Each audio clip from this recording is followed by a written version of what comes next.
within the cold stone walls of castles, where light was more of a rumour than a presence, and inside tattered huts, where hunger and frost were nightly visitors, women lived, and at times, merely endured. Not as fairy tale princesses, but as shadows bound by law, custom, and silence. Why was life so unbearably harsh for women in the Middle Ages? Was it war that caged them? Or peace itself?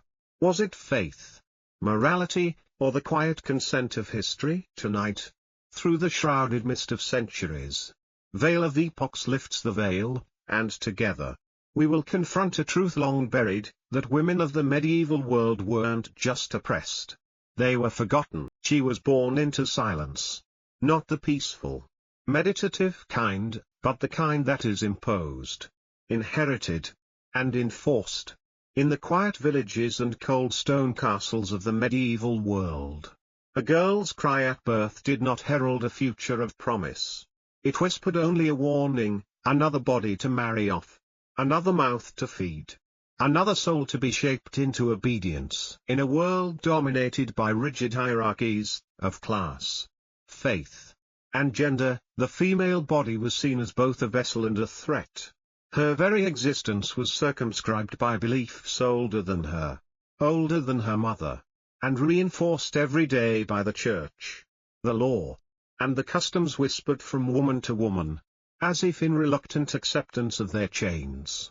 She was born into a world where her body belonged first to her father, then to her husband, and finally, if she lived long enough, to God. Though even then, the conditions were not hers to set. Unlike the sons of the manor or even the poorest village boys, she was not taught letters, except in the rarest cases.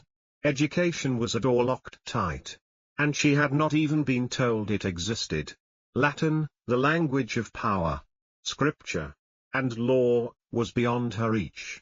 She would hear it only in masses, intoned by priests she could never become, interpreting scriptures she could never read, dictating truths she could never question. And those truths were damning. From her earliest days, she would be taught that Eve, the first woman, was the reason humanity was cursed, that her sex was the root of temptation, that her desires could corrupt even the holiest men.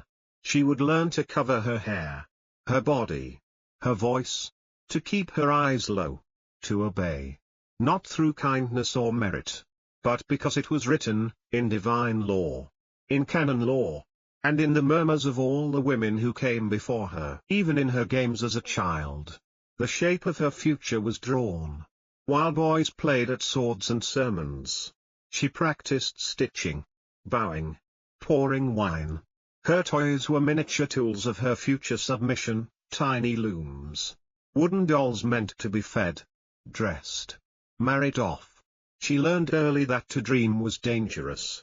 The only path open to her was narrow, and lined with thorn. If she was lucky, her parents might love her, but even love, in this context, was shaped by necessity. A daughter was a dowry, an alliance, an economic burden.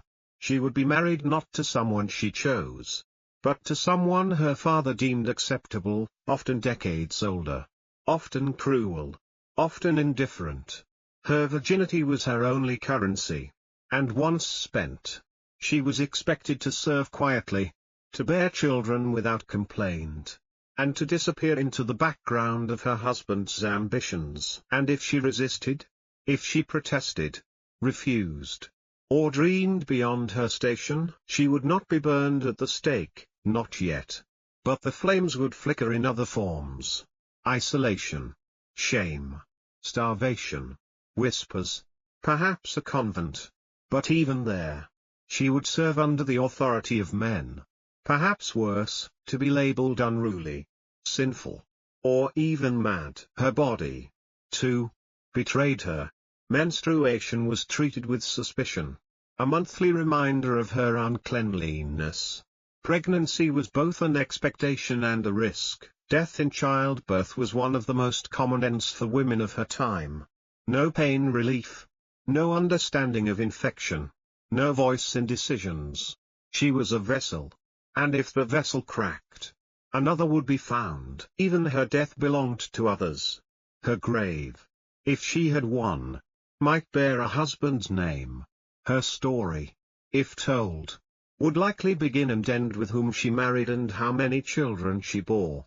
The Church promised salvation, but only if she was obedient, modest, and silent.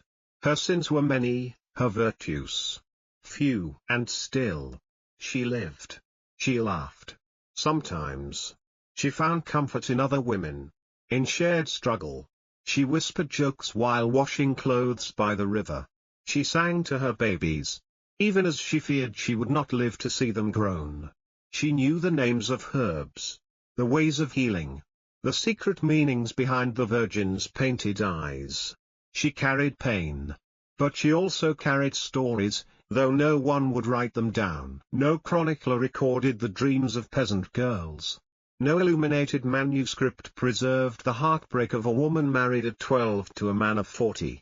No monk detailed the quiet resistance of mothers who taught their daughters small acts of defiance, to read scraps of parchment in secret, to slip away from leering priests, to hope.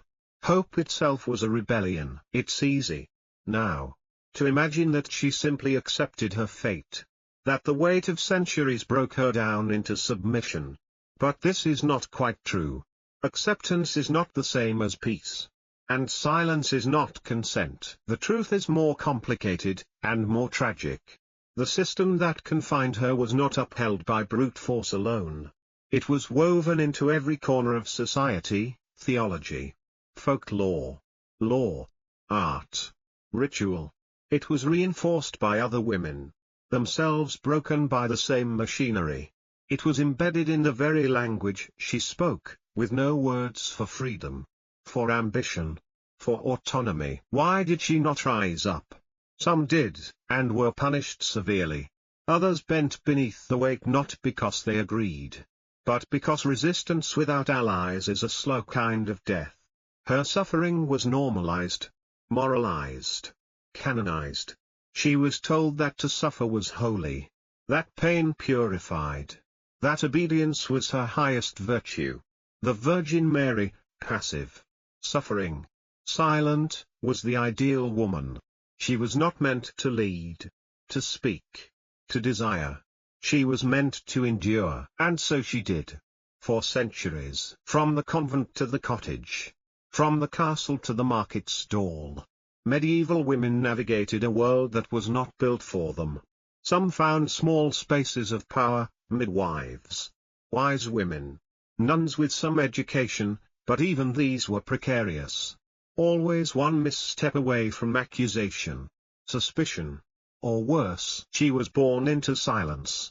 But in that silence, if you listen closely, you can hear echoes of laughter, of weeping, of whispered stories passed down in the dark.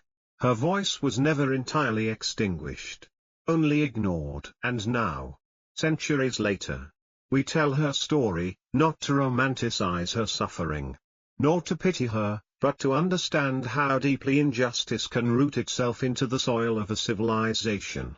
To remember that gender, like class and faith, has always been used as a tool of control, of division, of silence.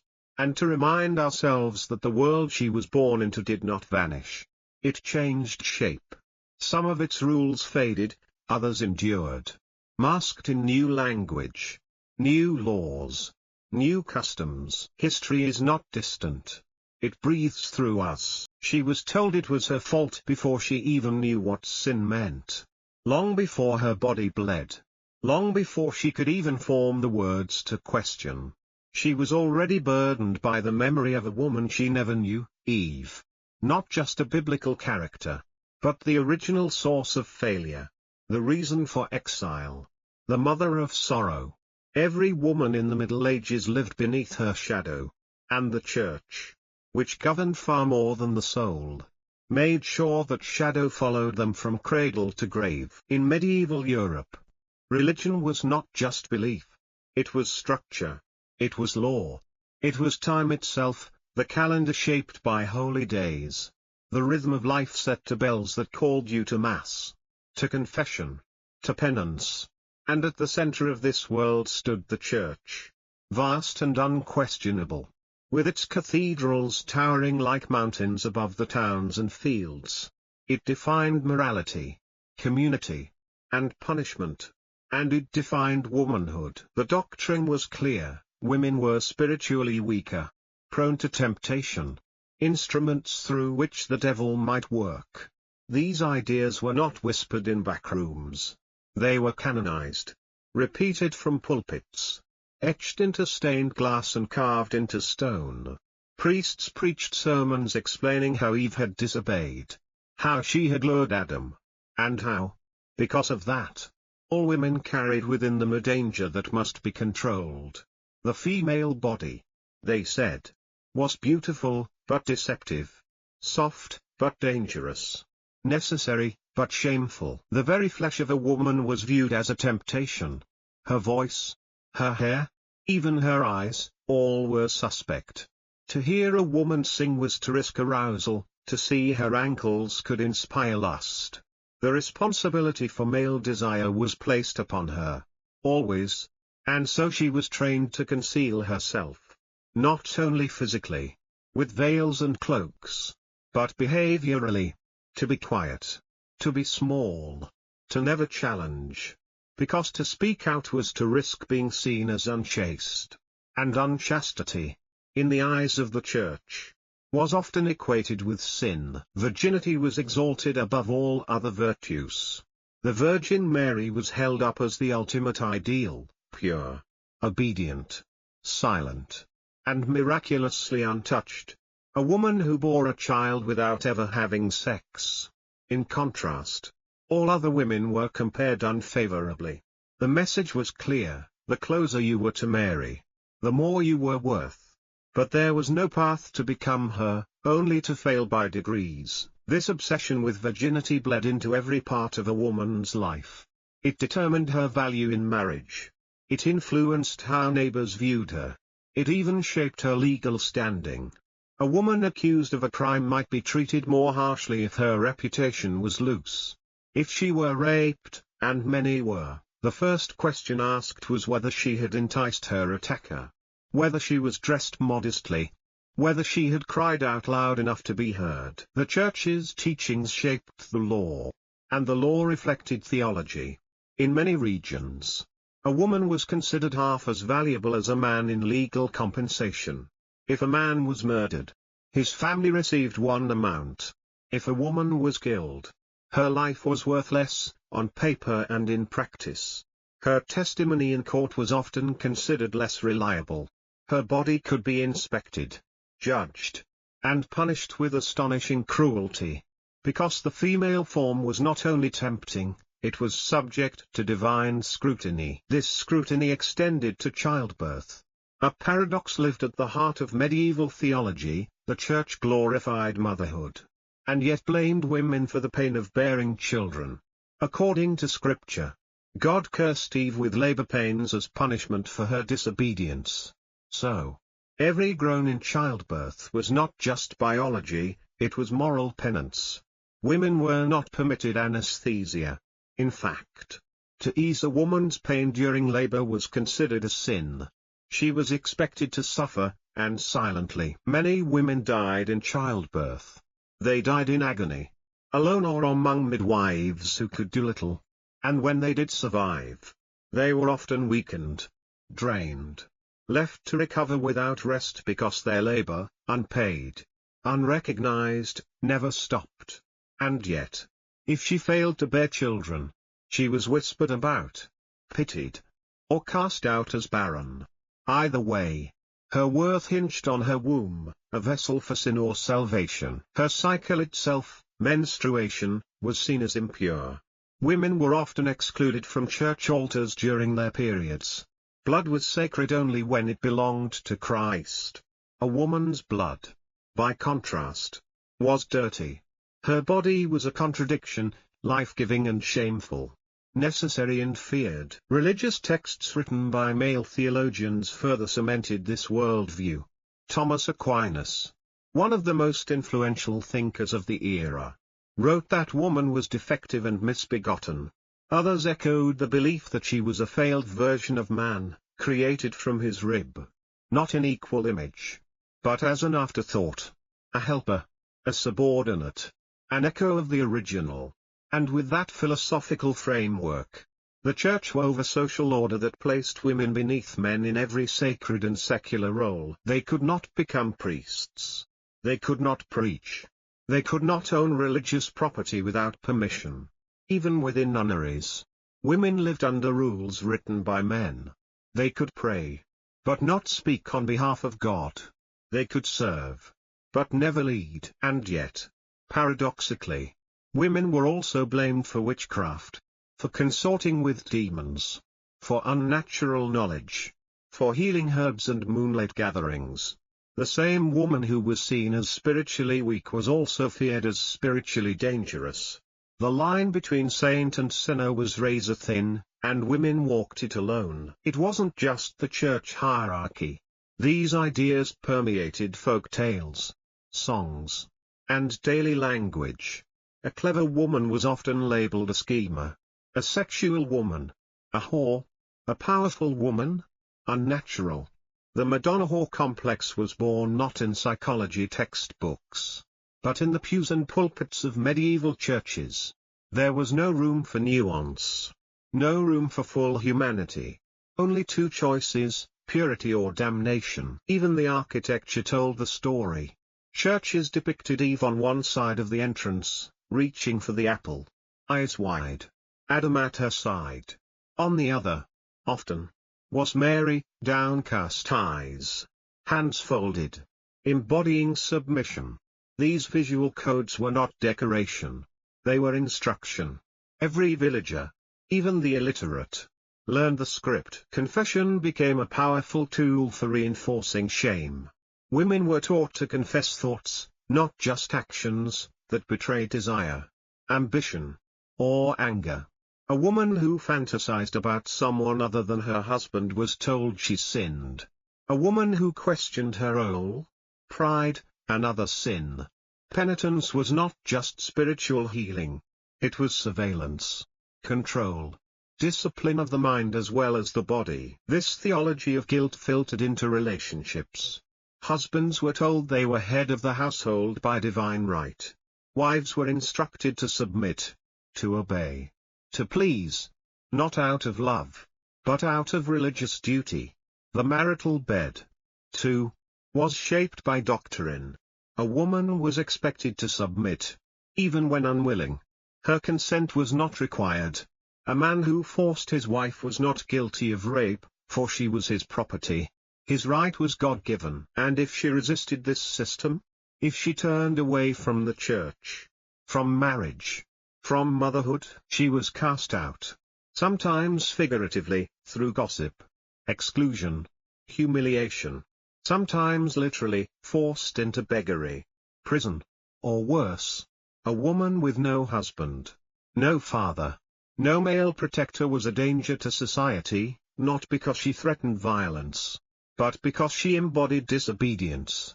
Her independence was read as defiance of divine order. And yet, through all of this, some women found ways to survive. Even within convents, where rules were strict, some abbesses carved out spaces of power. They wrote, educated, and organized. Hildegard of Bingen, a mystic and nun, managed to publish theological treatises and compose music. But she was the exception, not the norm. Most women lived and died without ever being told they had a voice worth hearing. The tragedy is not only that so many women suffered under these beliefs, but that they internalized them. They learned to see themselves as broken, unworthy, dangerous. Generation after generation passed this self-suspicion down like a cursed heirloom.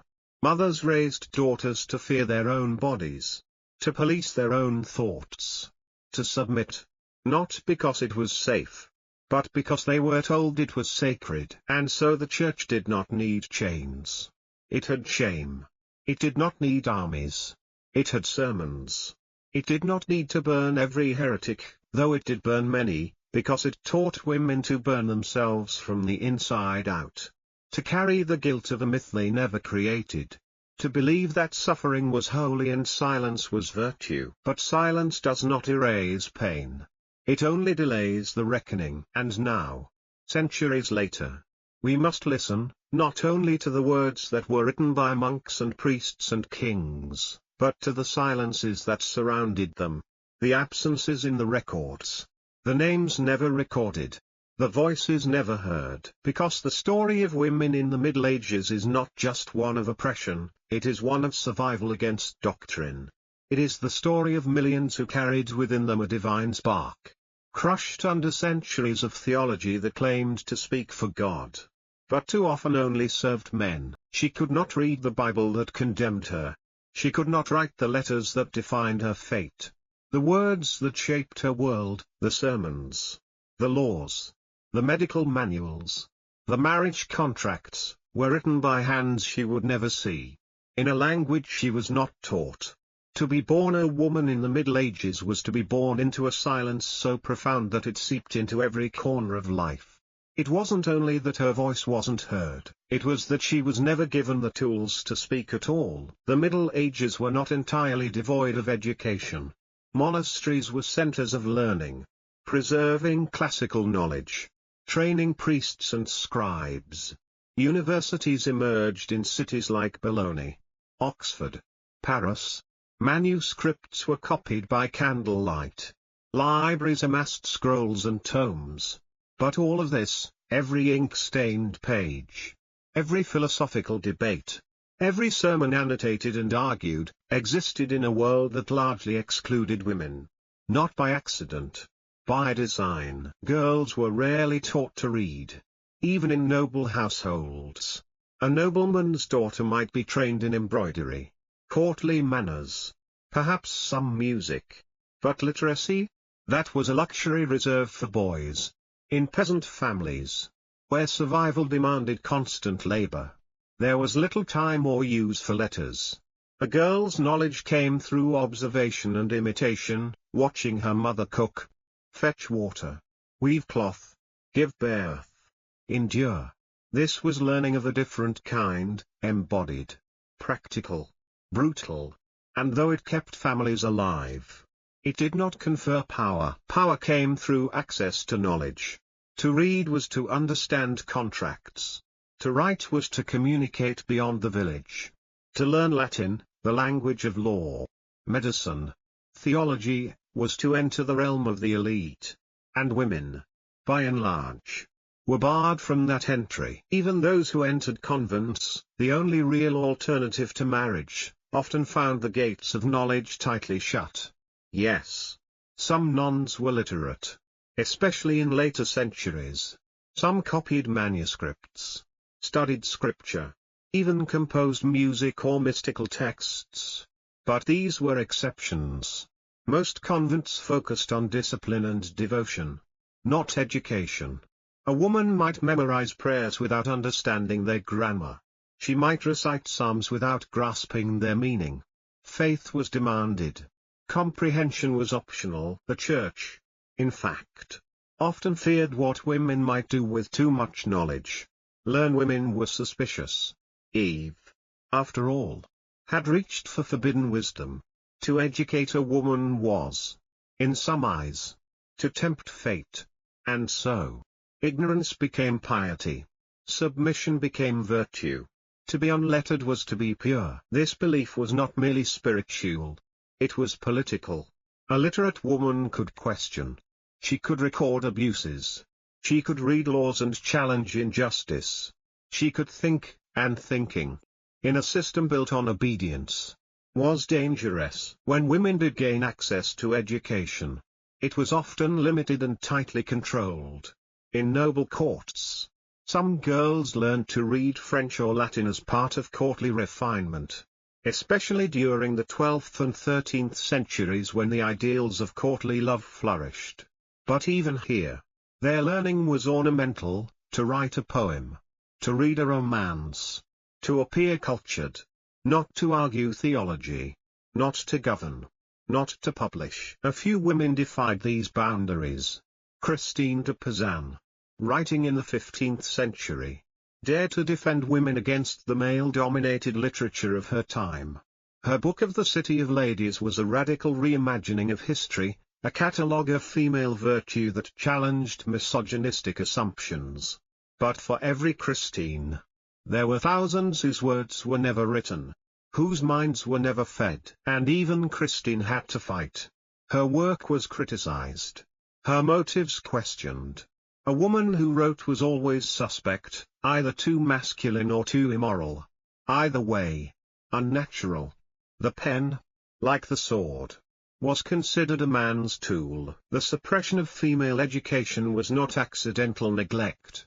It was systemic, embedded in law, enforced by custom, and justified by theology. Aristotle, revered by medieval scholars, taught that women's brains were colder and smaller. Aquinas echoed the sentiment. Biblical passages commanded wives to be silent and obedient. These ideas formed a web that wrapped around every girl at birth and tightened with age. But the consequences of this deprivation were not abstract. They were immediate, lived, painful. A woman who could not read could not access medical knowledge. She might not know the signs of a dangerous pregnancy. She could not read a will or a land deed. She was vulnerable to deception. Her ignorance made her dependent on fathers, brothers, husbands, priests. And dependence is the bedrock of oppression. Even storytelling, the one arena where women's voices might survive, was filtered through male scribes. Women told stories orally, sang songs, shared legends while weaving or washing. But their versions were rarely recorded. And when they were rewritten, reshaped, often stripped of their complexity. The female perspective was flattened into caricature: the virtuous maiden, the wicked stepmother, the suffering wife. Folk wisdom survived, sometimes in the form of herbal knowledge passed from mother to daughter. But even this became dangerous. A woman who knew too much about plants, healing, or the moon's cycles might be accused of witchcraft. Knowledge, in the hands of a woman, was not a gift. It was a threat. What might have changed if girls had been taught to read alongside boys? If women had been allowed to write history instead of only being subjects of it? What ideas were lost, what poetry, what discoveries, what revolutions, simply because the minds that might have birthed them were never nurtured? In the later Middle Ages, as the printing press began to reshape Europe, a few more women gained access to books. Literacy began to spread, slowly. But even then, the texts available to women were often devotional, guides to prayer, lives of saints, manuals on how to be a good wife. Instruction, always, never exploration. The education of boys aimed to expand their minds. The education of girls aimed to contain them. And so the silence continued. But in that silence, there were cracks. In convents, some nuns began to write. In courts, some noble women sponsored scholars. In marketplaces, some women taught themselves numbers, enough to manage accounts. These acts may seem small, but in a world built to keep them ignorant, every act of learning was an act of rebellion. They wrote in margins. They whispered stories. They memorized forbidden texts. They carved initials into stone. They read in secret, by candlelight. When the house was asleep, they taught their daughters. Quietly, dangerously, they dreamed, not only of escape, but of knowledge itself. And so, while most women in the Middle Ages died without ever holding a book, without ever writing their own name, the hunger was there. The thirst for understanding, for meaning, for voice. It burned beneath the surface, across generations, like embers waiting for wind. Today, we walk through cathedrals and see only the grandeur. We flip through manuscripts and see only the ink. But behind those silences is a chorus of women who were never taught, never asked, never heard. The question is not whether they were capable. They were.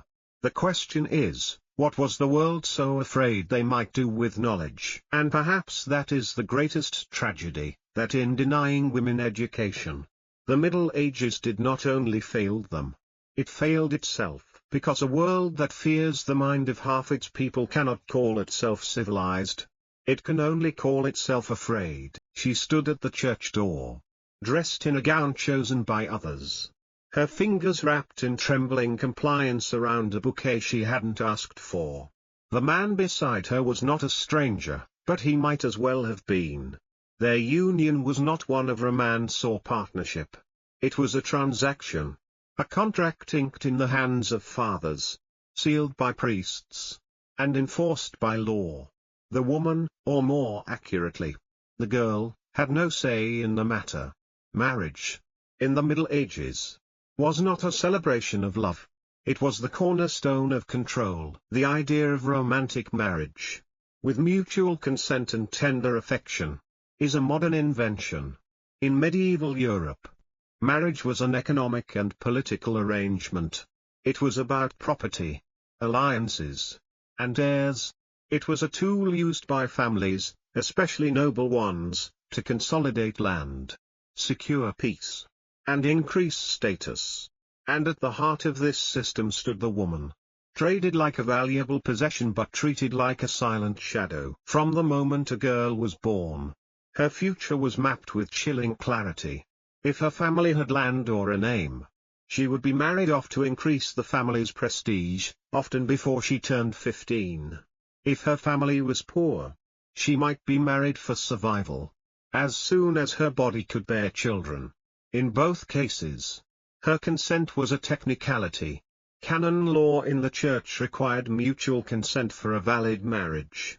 But in practice, that notion was often ignored, especially when money or politics were involved. Once married, a woman lost almost all legal identity. In many parts of Europe, she became femme covert, a legal nonentity. Her property, if she had any, passed to her husband. Her body became his right. Her labor became his asset. She could not sue, sign contracts, or make wills without his permission. In essence, she became an extension of him, voiceless, rightless, erased. This erasure was not accidental. It was foundational. Feudal society was built on a hierarchy of dominance, king over noble, noble over peasant, man over woman.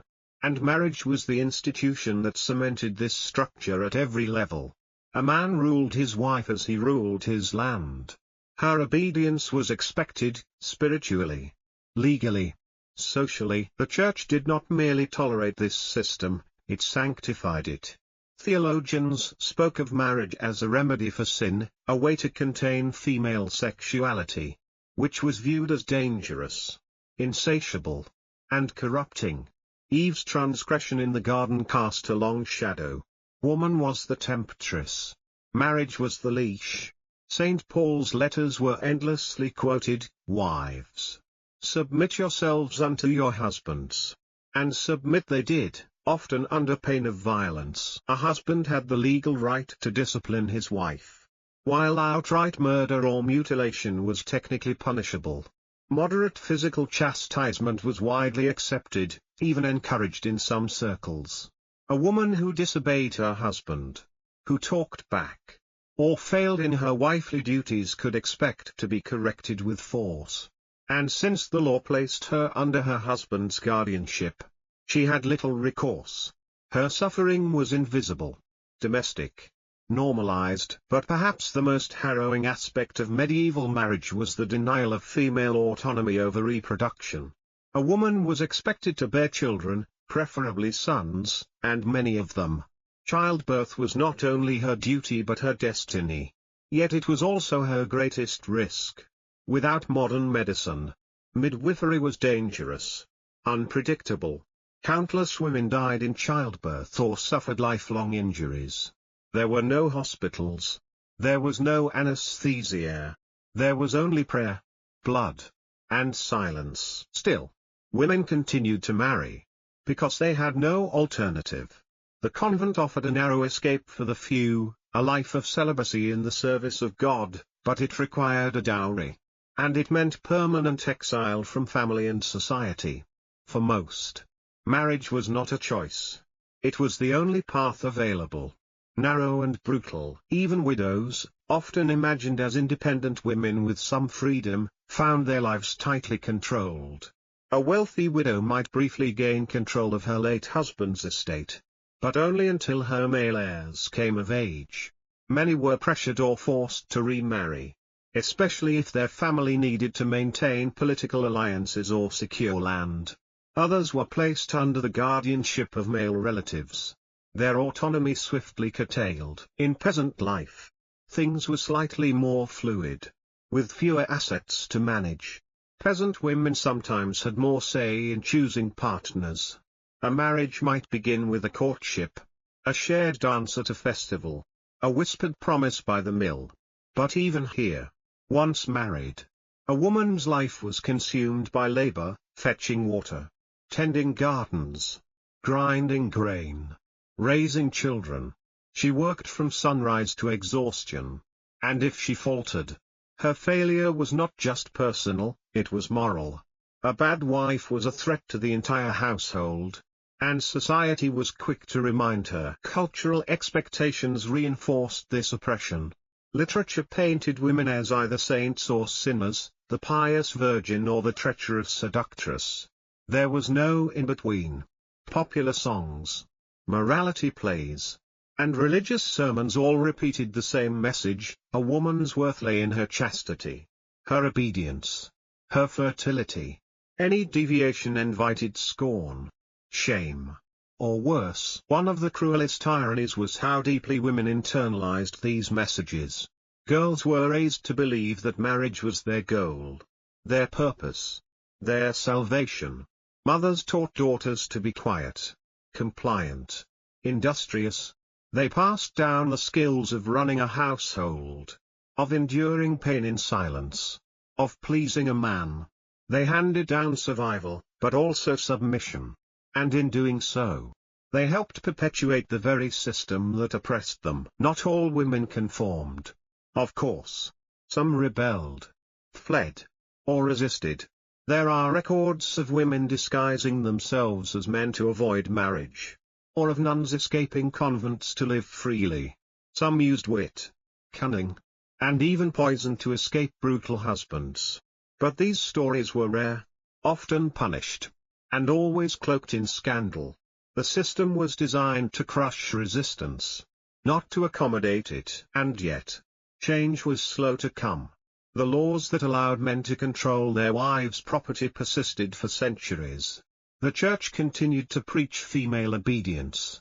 The idea that a woman might choose her partner freely, keep her earnings, or reject marriage entirely remained unthinkable for most of the medieval period.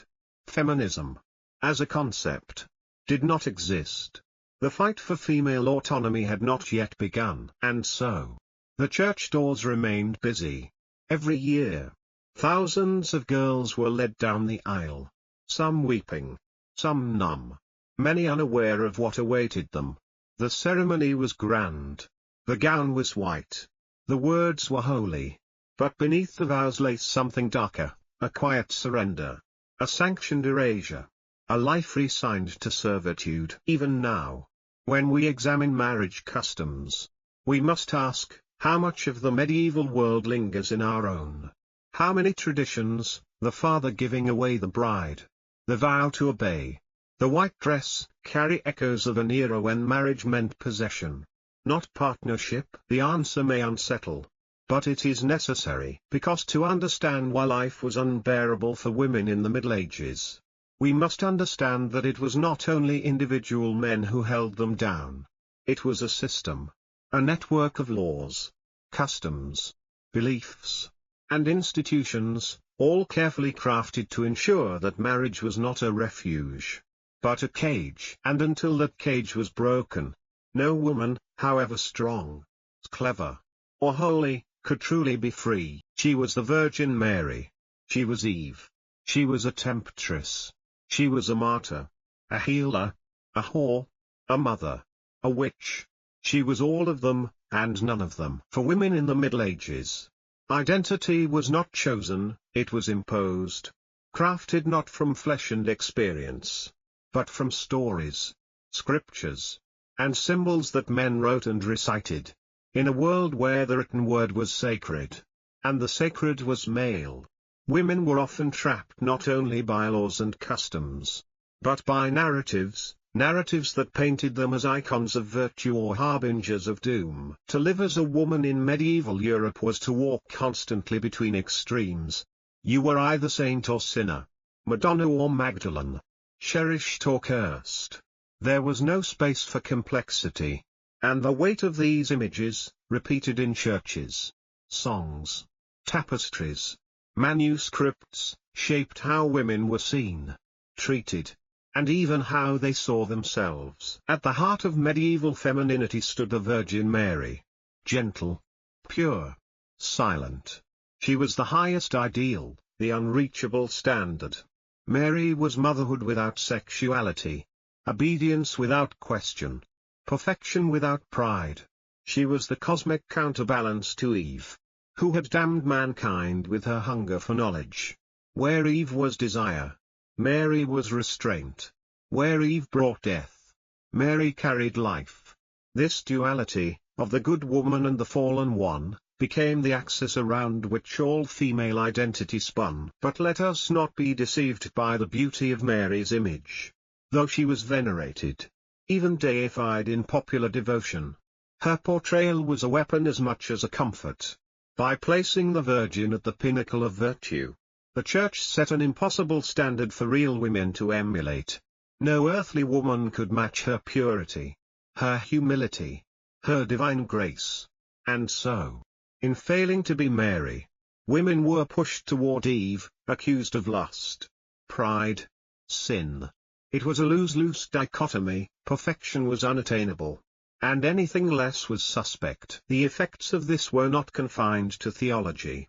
They rippled through every aspect of life. In literature, women who expressed desire were punished, those who stayed silent were praised. In visual art, female bodies were either cloaked in modesty or exposed in shame. The Virgin was often depicted in soft blues and whites, with downcast eyes and folded hands. In contrast, Eve, or her many symbolic descendants, were painted with wild hair, open mouths, and serpents coiled at their feet. But the cultural coding did not end with Mary and Eve. It evolved into a gallery of archetypes, each as confining as the last. There was the martyr, the pious virgin who suffered nobly. Saints like Cecilia, Agnes, and Catherine were celebrated for their refusal to marry, for choosing death over defilement. Their stories were told in churches and written in hagiographies, where suffering became a form of glory. But what lesson did this teach?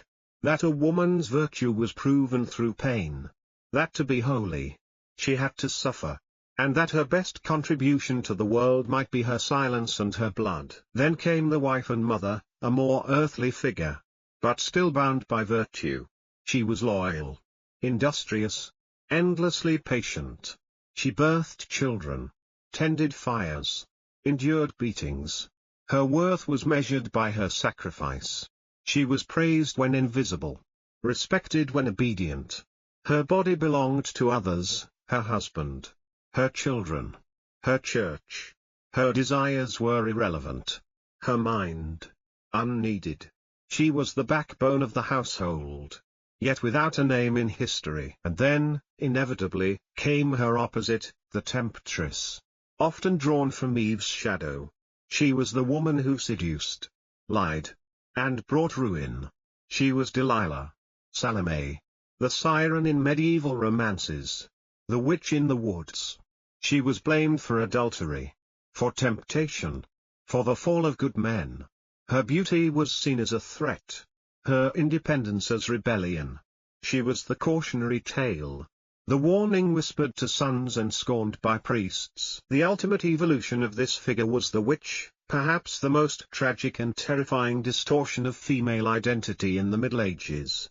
While full-scale witch hunts did not peak until the early modern period, their roots were firmly planted in medieval soil.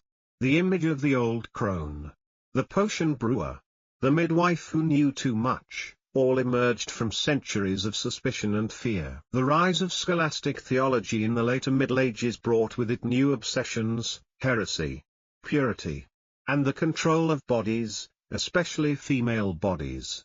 Medical knowledge was limited, and anything unexplained, a miscarriage, a failed crop, a sudden illness, could be blamed on unseen forces. Who better to accuse than the woman who lived alone, who read herbs, who didn't marry? The Malleus Maleficarum, written in 1487, on the cusp of the Renaissance, would become the ultimate manual for the persecution of witches. But even before it, church fathers and secular courts alike harbored deep suspicions of women who defied roles. And so the line between midwife and sorceress blurred. Between wise woman and witch. Between independence and evil. It is here, perhaps, that the most sinister logic of medieval patriarchy reveals itself. A woman was celebrated only when she served others. When she defied, she was dangerous. And when she was dangerous, she had to be eliminated. Even in folklore, this theme persisted. In tales passed down by firelight, women were often monsters in disguise, witches with iron teeth, stepmothers with poisoned apples, hags who devoured children. These stories did not merely entertain. They warned. They shaped young minds. They taught girls to be silent and boys to beware. Yet even within these confines, women found ways to speak, to resist. Female mystics like Hildegard of Bingen wrote music, theology, and medicine, couching radical ideas in the language of divine visions. Christine de Pizan, in the 15th century, dared to write openly in defense of women, challenging the male-dominated narratives of history and literature.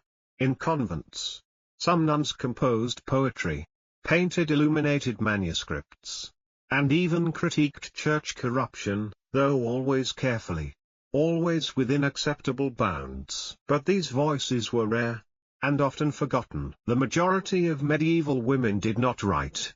Their stories were never told in manuscripts or tapestries. They lived and died within the roles assigned to them, saint or sinner, mother or monster. And the tragedy is not just that these roles were limiting. It's that they were so deeply embedded in culture that they seemed natural, eternal, unquestionable. This is the true power of a narrative. It does not need chains or whips. It merely needs to be repeated, in prayers, in songs, in law, until it becomes invisible. Until those who suffer from it no longer see it as oppression, but as the way things are. And so, medieval women did not only live under the weight of men's laws, they lived under the weight of men's imagination. And that burden, though less visible than a shackle, was no less brutal. The Church did not merely reflect the values of medieval society. It defined them. In the Middle Ages, religion was not just a set of beliefs. It was law, science, history, and morality woven into one. It governed births and burials, marriages and monarchies, taxes and taboos. It touched everything, especially the lives of women. If you were a woman born in Europe between the 5th and 15th centuries, chances were that from the moment you took your first breath to the moment you exhaled your last, the Church had already mapped your destiny. It told you how to behave, how to dress, when to speak, and when to remain silent.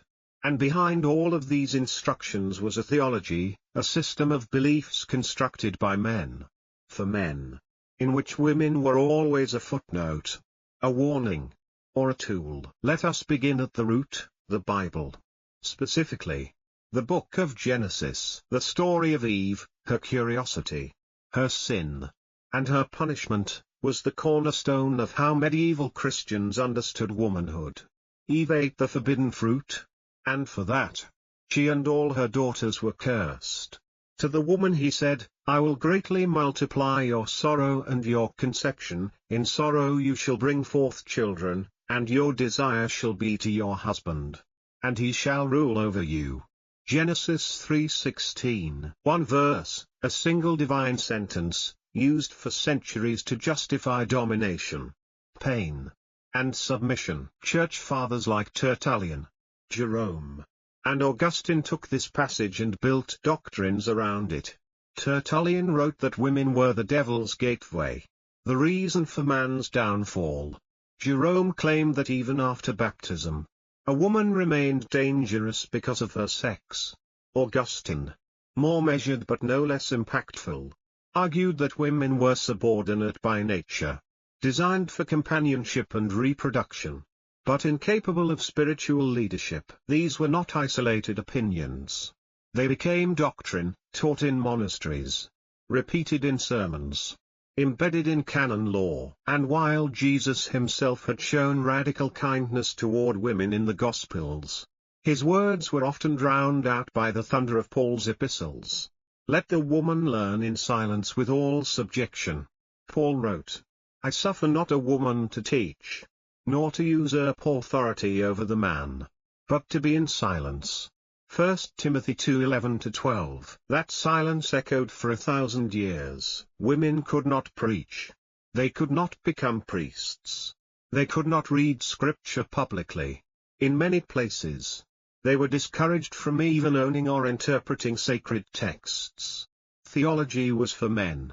Women were the audience, not the authors of faith. But this was only the beginning. Church laws dictated nearly every aspect of female life. Marriage was a sacrament, but not one that a woman could enter on her own terms. A girl could be married off at 12. Her consent was often assumed, or ignored. Once married, she could not divorce, not unless her husband was impotent. And even then, she had to prove it through humiliating public trials. Her sexuality belonged to her husband. If she committed adultery, she could be whipped, banished, even executed. If her husband strayed, he was often forgiven, sometimes even pitied. The double standard was not just social, it was sanctified. Widows fared slightly better. Some, freed from the control of a husband, entered convents or managed property. But even they were expected to remain modest, quiet, and penitent, as if their independence was a temporary mercy, not a right. The Church also regulated women's bodies in other, subtler ways. Take menstruation, seen as a mark of impurity. Women were often forbidden from receiving communion during their periods. Some texts warned that menstruating women could spoil wine, dull blades, or kill crops by merely walking through fields. This was superstition. Yes, but when repeated by priests and scribes, it became part of sacred teaching. A woman's body was inherently unstable, a source of chaos, something to be hidden, feared, and controlled. Childbirth, too, was framed in theology. Pain during labor was seen as punishment for Eve's sin. Some church officials debated whether women who died in childbirth could go to heaven if they died before being baptized again. A mother's agony was not just physical, it was spiritual. She was suffering not only for life, but for original sin. And what of women who tried to step beyond these bounds? Those who preached, like the Cathar women of southern France, were labeled heretics. Those who healed, like the herbalists and midwives, were often accused of witchcraft. Those who wrote, like Marguerite Porete, could be burned alive for heresy, even if their writings were poetic and mystical. The message was clear: a woman who claimed divine authority was a threat. But perhaps the most enduring control came not from punishment, but from praise. The Church praised obedient women, chaste women, silent women. It lifted up saints who mutilated themselves to avoid marriage, who starved themselves in penance, who suffered gladly for Christ. Catherine of Siena fasted until she bled, convinced that bodily hunger would cleanse her soul. Clara of Assisi locked herself away in a convent for decades, refusing even to leave for her father's funeral. These were the role models, holy women who erased their bodies, their desires, their voices. To be devout was to disappear. Even the Virgin Mary, the holiest of women, was praised not for her actions, but for her acceptance. She said yes to God. That was her glory. Her womb, not her will, was the miracle. And yet, there was resistance. Quiet, subtle, but real. In cloisters and convents, some women found space to write, to think, to question. Hildegard of Bingen composed music, wrote scientific treatises, and claimed divine visions that allowed her to critique corruption within the church. Julian of Norwich envisioned a God who was not wrathful, but motherly. They spoke from within the system, but they spoke. Others resisted in daily life. They whispered stories, taught daughters to read, passed down healing knowledge in kitchens and gardens. They refused marriage, or left abusive husbands, or hid pregnant girls from priests. These were not revolutions, but acts of defiance nonetheless. Still, the weight of theology was immense. For every woman who found a loophole, 1,000 were crushed by the system. They were not told they were weak, they were told God made them so. They were not merely controlled by men, but by heaven itself. And in that divine shadow, resistance felt like blasphemy. This is what made religion such a powerful tool of oppression. It did not merely punish rebellion. It sanctified submission. And so, generation after generation, women were told the same story: your body is dangerous. Your mind is limited. Your role is obedience. And this is not man's rule. This is God's. It is a testament to the human spirit that so many women, despite this, found ways to survive, to dream, to leave echoes of themselves behind. But the system endured, not because it was strong, but because it was holy. And holiness, once declared, becomes very hard to question. Law in the Middle Ages was not a single body of written statutes. It was a patchwork, an unruly mixture of Roman law, canon law, feudal custom, local tradition, royal decrees, and church rulings. And in that tangled web, women were almost always caught in the margins, or worse, written out entirely. When we imagine medieval justice, we often picture kings on thrones or inquisitors with crosses. But for most women, justice meant something far more mundane and terrifying: a local magistrate, a village priest, or a lord's steward holding court in a barn, or under a tree. It meant decisions made not by impartial reason, but by custom, and custom had long decided that women were less. At the heart of medieval legal inequality was the idea of guardianship. A woman, by her very nature, was seen as incapable of representing herself in legal matters. As a girl, she belonged to her father; as a wife, to her husband; as a widow, to her son, or sometimes to the church. A woman without a guardian was a threat to the social order, and sometimes a target. This control was not symbolic. It had real consequences. Women could not initiate lawsuits in many regions. They could not testify in court in the same way as men. Their words carried less weight, especially in cases involving property, contracts, or accusations against men. In some places, a woman's testimony was valid only if no male witness could be found. In others, it was discarded altogether. In certain cases, rape included. Yes, rape. One of the most horrifying aspects of medieval legal practice was how it handled, or failed to handle, sexual violence. A woman who accused a man of rape had to prove not only that the act occurred, but that she resisted, vocally, publicly, and physically. If she did not scream loud enough to be heard, if there were no witnesses, if she delayed in reporting the assault, the courts assumed she had consented. Or worse, that she was lying. The burden of proof fell squarely on her shoulders. And the price of failure was devastating. She could be fined, imprisoned, or labeled a promiscuous liar, her reputation ruined for life. Even worse, some legal codes treated rape not as a crime against the woman, but against her father or husband, a violation of their property. In such cases, The victim's pain mattered less than the damage to male honor. Compensation, if it was granted at all, went to the male guardian, not to the woman herself. And if the rapist offered to marry his victim, in many regions, the case was closed. Justice achieved, in theory. In reality, a lifetime sentence. This sounds barbaric. And it was. But it was not random. It was embedded in the very structure of law. Many medieval societies used guild systems, fines for injury or death, based on the victim's social status. A nobleman might be worth a king's ransom, a peasant less so. But a woman? Her value varied, not by her intelligence or virtue, but by her reproductive capacity and family ties. A virgin daughter of a wealthy man might have a higher guild. A widow, or a poor unmarried woman, far less. This was not justice. It was accounting. And the laws extended beyond bodily harm.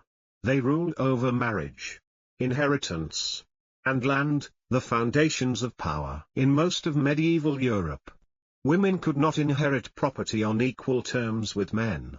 Salic law, which governed large parts of France and Germany, excluded women entirely from inheritance of land and titles, even where inheritance was technically possible. In some parts of England, for example, daughters were considered fallback heirs, second to sons. A nobleman with 3 sons and 1 daughter had no legal obligation to give her anything. A wealthy peasant might leave his land to his sons and expect his daughter to marry and leave. And marriage, for women, was not a sanctuary, it was a transaction. Dowries, money or property brought by a bride to her husband, were legally binding. But the woman had no real control over them. If her husband died, she might be allowed to reclaim some portion, her dower. But that required navigating a legal system designed by and for men. Many widows simply lost everything. Some were forced to remarry to retain their homes or protection. Others entered convents, more out of necessity than vocation. Then came the laws around behavior. Sumptuary laws regulated what women could wear. Prostitutes, for example, were often required to wear specific colors or badges, a public mark of shame. In Venice, they wore yellow. In England, striped hoods. This was less about morality, and more about control. A visible hierarchy, enforced by thread and color. Witchcraft laws, especially in the later medieval period, turned suspicion into persecution. Women who lived alone, who practiced healing, or who displayed unusual knowledge were vulnerable. The legal definition of witchcraft was vague. It could include charms, potions, or even midwifery. The Church's increasing obsession with heresy fused with misogyny to create a new legal category, the female heretic. She was no longer just a sinner. She was an existential threat. Trials for witchcraft were horrific in their cruelty and absurdity. Women were forced to undergo ordeals, being bound and thrown into rivers to see if they floated, a sign of guilt. Being pricked with needles to find devil's marks. Being tortured into confession. These were not fringe practices. They were sanctioned by courts, carried out by officials, justified by law. And all of it was underpinned by a chilling idea, that women, by nature, were morally weaker and more susceptible to sin. The laws did not protect women. They presumed guilt. Even within the family, the supposed haven, law enforced obedience. A husband was legally entitled to discipline his wife. In many regions, beating was accepted, as long as it did not cause permanent injury. The rule of thumb, a phrase often wrongly attributed to this era, nonetheless captured the spirit. The state would not interfere in private violence unless it spilled into public scandal. Divorce? Almost impossible. Under canon law, marriage was indissoluble. A woman could not escape a cruel or unfaithful husband. She could beg for separation, but the Church rarely granted it. Her choices were stark: endure abuse, flee and live in poverty, or take holy orders, which came with its own cage. In short, Medieval law did not simply ignore women. It regulated, punished, and silenced them, with precision. And yet, within these dark alleys of injustice, some women found loopholes. A wealthy widow might buy influence or land. A determined abbess might wield power within her convent walls. A woman in a merchant family might learn trade through necessity and skill. Some wrote contracts, made wills, and appeared in court, but always as exceptions, not as rights. The legal system was not a wall. It was a maze, one designed to keep women wandering, uncertain, and constrained. And the most effective part of this system, it was rarely questioned. Law was seen as divine, natural, or inherited. To challenge it was not just rebellion, it was heresy, madness, or sin. Thus, for century after century, women lived under laws that saw them not as full persons, but as vessels, dependents, or dangers. And those laws were written not in haste, but with deliberate care, carved in stone, inked in parchment, preached from pulpits, and enforced by chains. They were, in every sense, laws of control. If the laws of the Middle Ages bound women with invisible chains, then the culture of the time carved those chains into stained glass, etched them in parchment, and sung them from cathedral choirs. In the medieval imagination, women were not merely people, they were symbols. And those symbols were rarely kind. To understand how medieval society saw women, one must turn to the artifacts it left behind: illuminated manuscripts, religious paintings, miracle plays, courtly poems, and whispered folk tales. These were not just entertainment or devotion.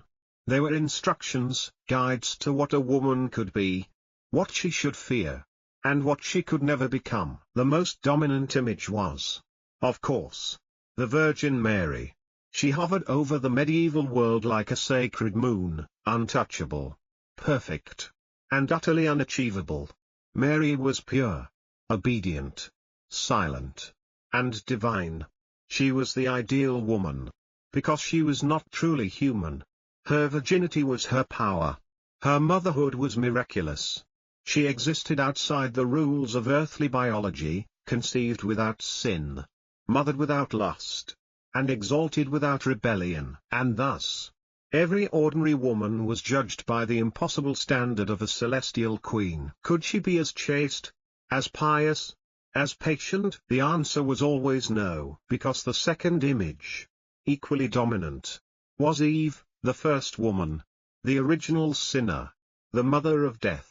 Where Mary was the vessel of salvation, Eve was the gatekeeper of hell. Her curiosity was her crime. Her voice, asking questions, speaking to the serpent, was the first act of female rebellion. And it condemned all her daughters. The Church loved this binary. Mary and Eve, light and shadow, saint and seductress. Between them, there was no room for real women. And yet, the culture filled the gap with stories. In the romances of courtly love, women were beautiful, noble, and utterly passive. They existed to be worshipped, to inspire heroic deeds from knights, but not to act. Guinevere, Isolde, Elaine, all tragic, all idealized. Their worth lay in their faces and their sorrow. If they spoke too boldly, they became threats. If they loved too deeply, they caused downfall. Passionate women were dangerous. Powerful women, even more so. In hagiographies, the biographies of saints, female holiness was almost always marked by suffering. The holiest women were virgins who refused marriage, who endured torture, who died rather than surrender their bodies. Saint Catherine, Saint Agnes, Saint Margaret, all were revered for saying no, for bleeding, for breaking, for submitting only to God. Their lives were not celebrated for action, but for endurance. Even in folklore, the tales told around fires and passed from grandmother to granddaughter, women were either prizes or perils. There was the fair maiden who must be rescued, the wicked stepmother who poisoned apples, the hag in the forest who lured men to their doom. These stories were cautionary tales, sometimes for children, but often for women themselves. Beware too much ambition. Beware too much knowledge. Do not stray into the woods. Do not speak out of turn. And yet, these stories were sticky. They seeped into the fabric of daily life. A woman who healed others with herbs. Maybe a witch. A girl who laughed too loudly in church. Perhaps possessed. A widow who refused to remarry. Suspicious. A midwife who knew too much about childbirth. Dangerous. Culture created categories. And medieval categories were tight cages. Women were virgins. Wives. Widows, nothing more. And each role came with its script. The virgin was to be protected, but also controlled. Her purity was her family's honor. Her body. A sealed box. Handed from father to husband like a holy relic. The wife was to be obedient, like wax to her husband's hand. As one monk wrote, her tongue was to be silent in public. Her eyes cast down. Her will extinguished. The widow was to be chaste, charitable, and quiet. If she had wealth, she was expected to give it away, to the church or to her sons. Independence in a widow was tolerated only if it mimicked monastic withdrawal. No makeup. No dancing. No joy. But what if a woman refused the script? Then came satire. Medieval literature was filled with jokes, crude, cruel, and revealing, about women who stepped out of line. In fable, comic stories written in vernacular French, wives were cheats. Mothers-in-law were devils. And old women were desperate seductresses. These tales weren't mere entertainment. They trained audiences to laugh at female ambition, to mock women who spoke, desired, or aged. They told listeners, such women are ridiculous, not real. Even the church contributed.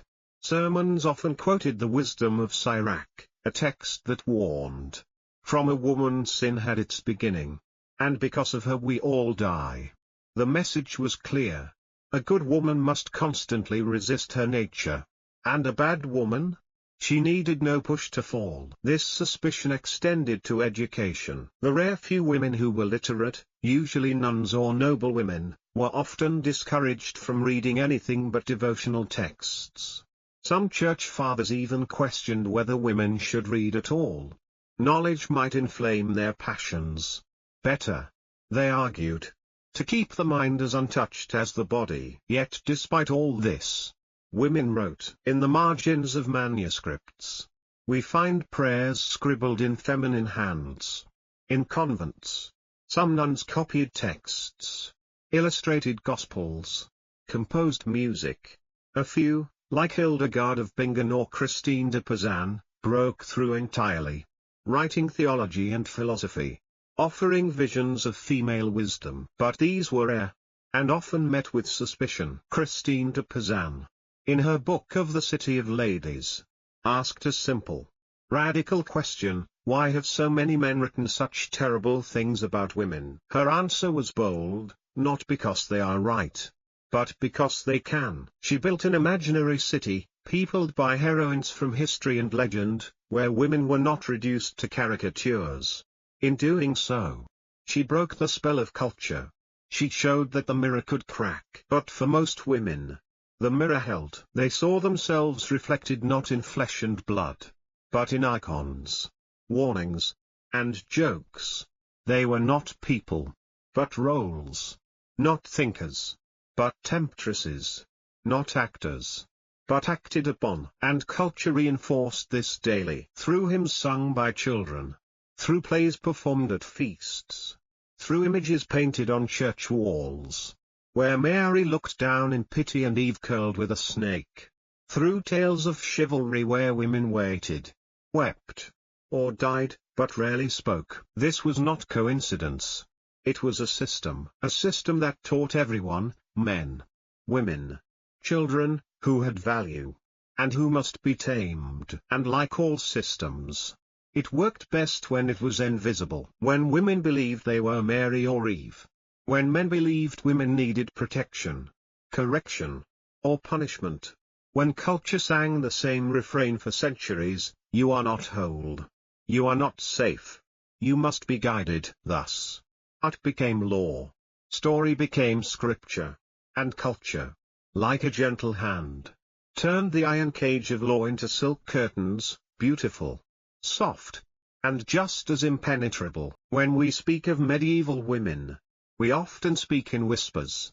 We talk of silence, obedience, and chains, of law, religion, and culture pressing down. We see women as victims of their time, bound in roles too tight to escape. But history, if one digs deeper, offers another song, faint, fragmented, but defiant. A song of resistance. The Middle Ages were not barren of rebellion. Women, even in the darkest centuries, did not always submit. Some challenged their roles. Some wielded power with cunning. Others defied expectations through learning, labor, or sheer survival. And though their names were often erased, they left footprints in the dust, deep enough to follow. Consider the nuns. We imagine convents as prisons of piety. And in many ways, they were. But for some women, cloisters offered something nowhere else did: space. A room of one's own, sometimes literally. Inside the walls of a convent, a woman might escape marriage, avoid childbirth, and pursue education. Here, she could read, write, compose music, study theology.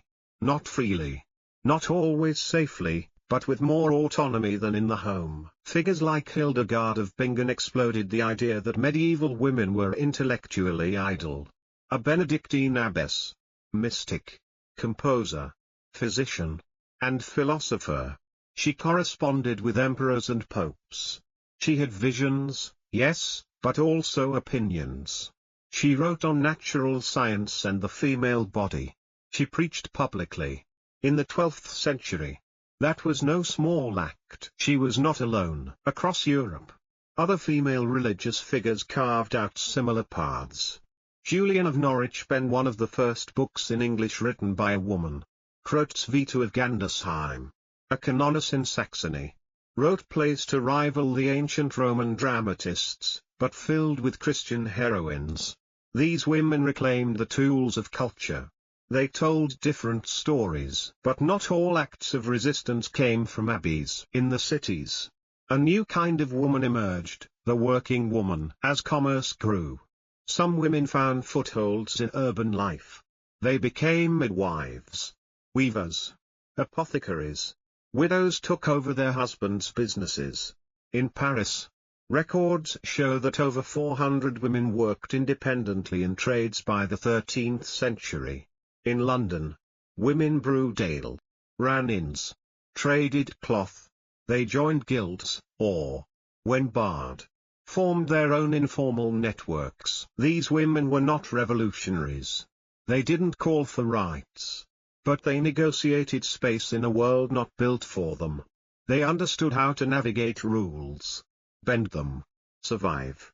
Their very existence was an act of quiet rebellion. And some were less quiet. Take Marjorie Kemper, a merchant's wife, mother of 14, and self-declared mystic.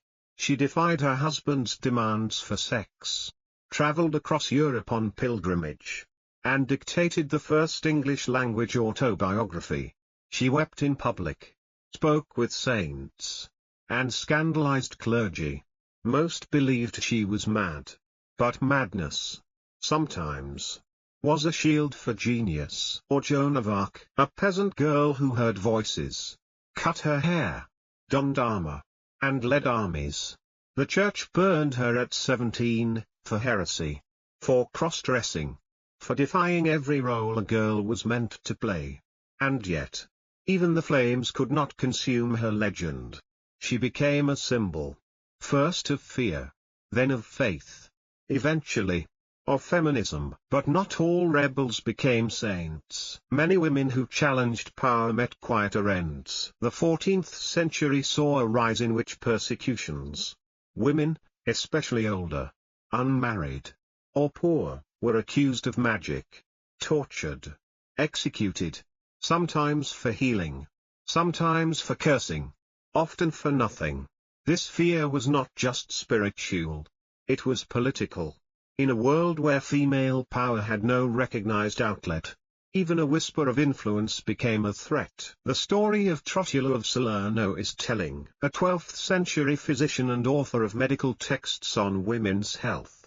She taught at one of Europe's most prestigious schools. Her works were used for centuries. But by the Renaissance, many scholars doubted she ever existed. A woman, a doctor, a teacher? Unthinkable. Her name was erased. Her knowledge attributed to men. Even memory, it seems, could be silenced. And yet, resistance endured, not always in epic gestures, but in small acts. A mother teaching her daughter to read in secret. A midwife preserving herbal knowledge in whispers. A widow refusing to remarry. A girl refusing to be silent. These were not anomalies. They were part of a vast, mostly invisible history, a history shaped by women who refused to disappear. But why were they forgotten? Because history, like medieval culture, has often preferred archetypes over people. Women as victims. Women as saints. Women as temptresses. Rarely as complex, flawed, courageous human beings. Modern historians have begun to unearth their stories, to read beyond the margins, to reframe the questions. Not why were women silent, but who made them silent, and why. Not why did women submit, but how did they resist, and at what cost. This reframing matters, because the myth of female passivity is not just medieval. It has echoed across centuries. It shapes how we see power, voice, and value today. To recognize medieval women's resistance is to challenge the structures that still echo. It is to see the long line of courage, often unacknowledged, that stretches behind every freedom we enjoy. It is to understand that survival itself, under crushing systems, can be a kind of heroism. And so, we return to the question, why was life so unbearable for women in the Middle Ages? Because they were not allowed to be whole. Because law, religion, and culture conspired to define them by what they were not men, not thinkers, not leaders. But some fought back, with pens, with prayers, with silence, with screams. And though the world may not have listened then, we must listen now.